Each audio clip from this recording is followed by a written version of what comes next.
Isang napakagandang araw po sa inyong lahat. At ngayong araw po na ito ay naimbitahan ako ng aking kapatid na si Brother Ralph na sumama sa pagmimisyon kasama ang PB Team. Salamat po Sir Paul at sa buong PB Team. At ngayon po ay pupunta kami sa sitio Kapatagan, Marilog District.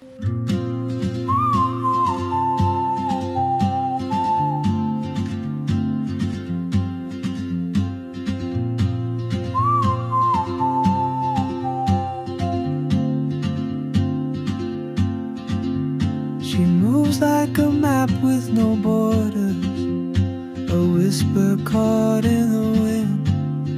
I see her boots at the corner cafe, with a notebook and a grin. She's chasing skies I've never named, while I stay in my lane. But something in the way she moves keeps. At ngayon po ay nandito kami sa sitio Sandonan. At dito namin iiwan ang sasakyan dahil hindi na maipasok dahil sa sira-sirang daan papuntang sitio Kapatagan. Naibaba na po namin ang mga gamit at ikakarga ito sa motor.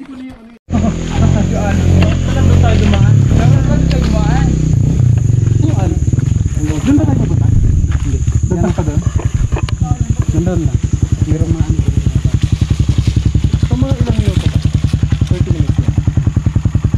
1 hour? Depende nyo sa daan. At dahil po hindi kinaya ng aking motor ang daanan papunta dito sa sitio Kapatagan, kaya ako'y nakiangkas na lang muna dito sa motor na may karga ng gamit ng PB Team.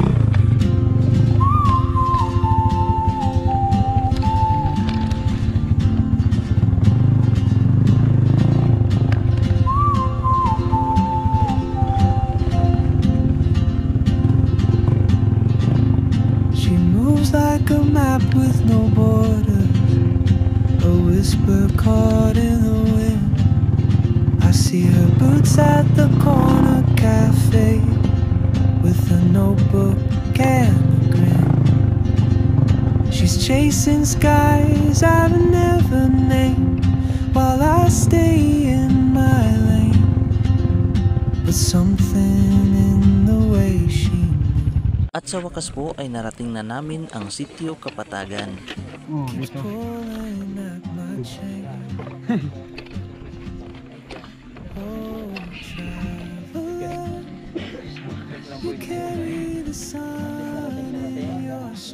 Ang mga first time na mag-travel dito sa mundo. Jason, If I don't ask your name today, I may never get the chance to walk beside your wandering hand. Grabe ganyan yung pinawag si Carlos. Bakit? Doon sila nag-aaral. Dahil sa layo, pinagalingan namin tayo. She hums a tune I've never heard, languages I can't speak. She writes down cities on her wrist, and dreams she'll never keep. I sip my coffee, miss my cue, still anchored by my fear. But time rolls on like open roads, and soon she won't be. Tatlong ano lang yan eh. Tatlong ganyan. Alam mo, Tatlo. kailangan yan. Kailangan